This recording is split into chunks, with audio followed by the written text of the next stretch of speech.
The British political establishment is burning. Nigel Farage is not your typical candidate. He is a political arsonist who has just been handed a flamethrower by the British public. For decades, the elites in Westminster laughed at him. They even called him a pub bore. He was looked at as a fringe radical who would never hold real power. Today, those same people are watching in sheer terror as their entire world collapses around them. The UK two-party system is effectively dead. The political landscape is completely broken, and the man holding the sledgehammer is someone who hates the Prime Minister. We are currently looking at a scenario that would have been completely unthinkable just a few years ago. A populist insurgency is knocking on the door of Downing Street. To understand why Nigel Farage is now the most dangerous political force in British history, we have to look at the spectacular implosion of the traditional parties. We have to look at a public that is utterly exhausted by broken promises. And we have to look at the very specific timeline of events that turned Reform UK from a random vote into a terrifying electoral juggernaut. To comprehend the sheer scale of the current political earthquake, you have to rewind slightly and observe the environment that allowed this to happen. The Conservative Party spent over a decade in power and slowly alienated their entire voter base. They promised lower taxes and delivered the highest tax burden in modern history. They promised to control borders and oversaw record levels of migration. By the time they were thrown out of office, the public trust in the Tories was entirely non-existent. Then came Keir Starmer and the Labour Party. Starmer walked into power on a wave of anti-conservative sentiment rather than genuine enthusiasm for his own vision. He promised change, stability, and even vowed that the adults were back in the room. But the honeymoon period was over almost instantly.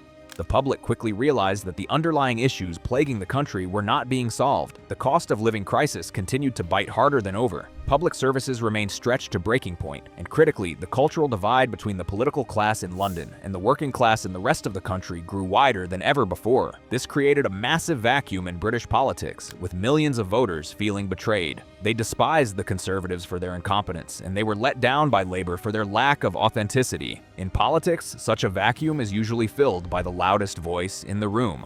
Enter Nigel Farage. Farage has always possessed a very specific superpower. He knows exactly how to tap into public anger. While other politicians rely on focus groups and heavily scripted speeches, Farage simply points at an obvious problem and says what all the people are already thinking. He built his entire brand on the concept of common sense.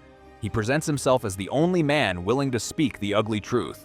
You want a perfect example of how he operates? Look no further than his digital strategy. Farage understands modern communication better than anyone in Westminster. He knows that authenticity is the most valuable currency in politics today. Several months before the catastrophic local elections of May 2026, Farage put out a very blunt tweet directed squarely at Keir Starmer. In the tweet, he warned the Prime Minister that Labour was completely ignoring the working-class voters in the north of England. He stated clearly that if Starmer continued to push policies that alienated these communities, Labour would face an unprecedented electoral shock. He told Starmer that Reform UK would take the north on a plate and that Labour would not know what hit them. Fast forward to the aftermath of the May 2026 local elections. Labour suffered bruising losses across the board. They lost almost 1,500 council seats in their traditional heartlands. It was an absolute bloodbath. And what did Farage do? He did not issue a long press release. Instead, he simply, quote, tweeted his original warning to Starmer and added 3 words. I was right. That right there is the core of his appeal. It is the ultimate display of his straightforward, no-nonsense nature. He doesn't try to dodge the issue with fancy language.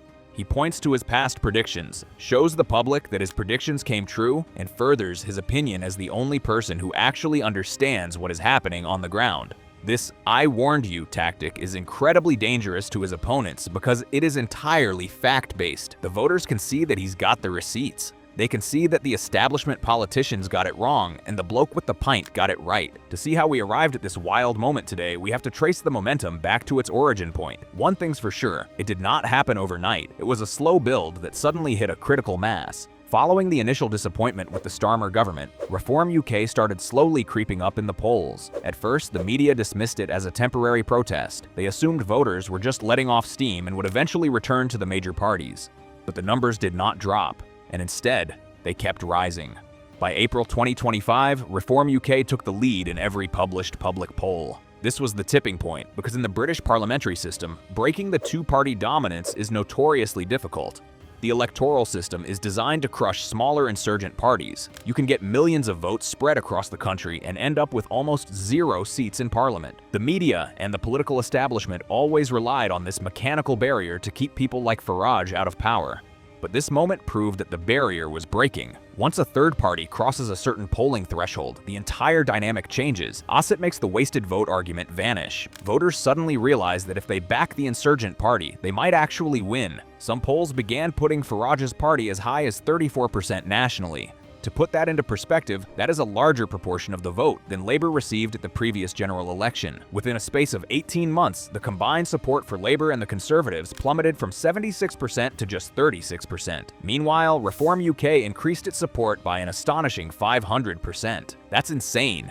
The real danger for the establishment lies in where these votes are coming from. Historically, right-wing populist movements in the UK pulled votes predominantly from disgruntled Conservatives. They were seen as a pressure group designed to force the Tory party further to the right. But Farage managed to pull off a real miracle this time. He started taking massive chunks of voters directly from the Labour Party. The north of England and the Midlands are areas with a rich industrial history. These regions were solid Labour territory for generations. The people there historically viewed the Conservative Party as the enemy of the working class. However, these voters are also deeply patriotic. They care about national identity and strong borders. Plus, they care about the preservation of their local communities. When Keir Starmer took over, many of these voters felt that Labour had been completely hijacked by wealthy metropolitan liberals in London. They felt that the party cared more about global issues than local poverty. Farage identified this massive disconnect and drove a wedge straight into it. He traveled to the forgotten towns and spoke directly to the people who felt left behind by globalization. He did not talk down to them, but rather validated their anger. This is a great strategy that can be a trump card when push comes to shove.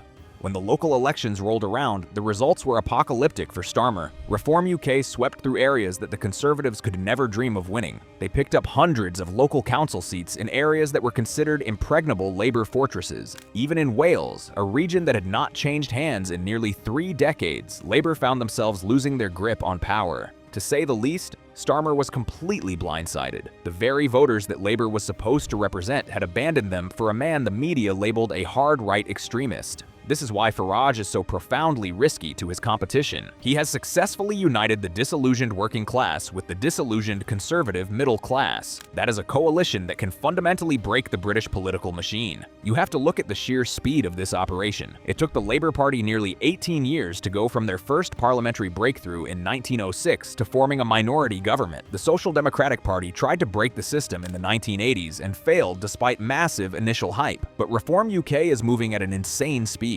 They head into the next general election with a foundation that no modern insurgent party has ever possessed. They have the local council seats to provide grassroots infrastructure. They have consistent polling leads that prove viability. They have major MRP polls suggesting they are just short of an outright Commons majority. And most importantly, they have a leader who thrives under a hostile media spotlight. This can reshape the British political landscape to a crazy degree. Every time the mainstream press attacks Farage, his numbers go up. The establishment media still operates under the assumption that if they call someone offensive names loud enough, the public will turn against them. They fail to realize that public would now trust Jeffrey Epstein more than the media. When a journalist attacks Farage, the voters view it as the corrupt elite trying to silence the only man telling the truth. Farage feeds on this dynamic. He actively provokes the establishment because their hysterical reactions prove his point for him. It's the best weapon possible. The atmosphere inside Westminster right now is one of absolute panic. Following the Friday election results, the internal civil war within the Labour Party exploded into public view.